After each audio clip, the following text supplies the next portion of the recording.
Welcome to this week's edition of The Local Flavor. I'm Rick and this is Laura, and we're down here on the docks of the Damariscotta River waiting for Smokey from the Pemaquid Oyster Company to bring us some of his fabulous oysters.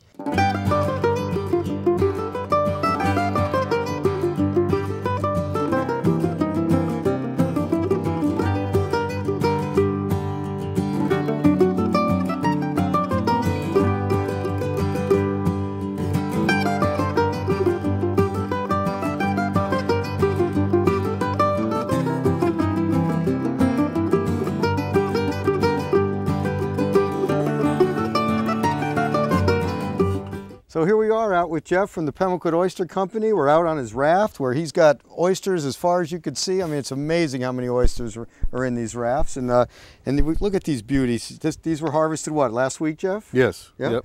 And you were up the river harvesting today. Yep. Tell us a bit about that. Sure. The farm is about 8 miles upriver, about a mile below the village of Damariscotta. And you can see us out in the boat if you look out your back window from the restaurant. I've seen you out there many times. Yep. Hopefully you're working as hard as I am. Yeah. Oh, yeah. Well, we've got some beautiful oysters here, Laura. These came right out of the Damariscotta River. These are the Pemaquid oysters, and they are as good as you can get. Ah, yum. So when you're going to shuck an oyster, you got to protect your hand because you might slip and shove that knife into your finger, and then you got a real problem.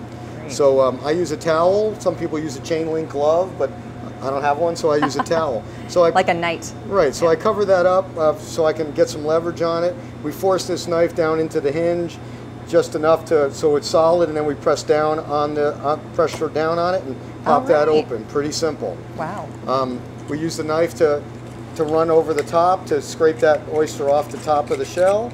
And there's all that beautiful juice and gorgeous oyster. We have, to go with this chili sauce and tempura fried oyster, we have a Schramsberg from California. Schramsberg Blanc de Blanc sparkling wine. It's similar to champagne, but because it's not, the grapes aren't from the Champagne region of France, we call it a sparkling wine. It has a lot of great acidity, so it'll kind of clean off our palates from the oil. And it also has a touch of sweetness because it's from a warmer climate, so it'll, complement the chili sauce really well. How are we doing over there? They're looking good in there. Today we prepared a few dishes with some chilies in them.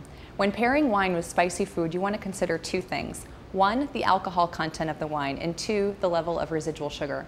The 3 wines we selected today all have 13% alcohol or lower. When you're pouring a wine heavy in alcohol onto a really hot tongue, it's not entirely unlike pouring gas onto a fire. Here we are with the beautifully plated food that Rick prepared for us today, and with our wine, should we see how we did and how they work together? That was so much fun, Laura, making all these dishes today. And boy, the wines are great and the food looks awesome, and these are fabulous oysters. So thank you all for joining us today. I hope everybody learned something about some fabulous wines and local oysters. So until next time, thank you for joining us on The Local Flavor. Cheers. Cheers.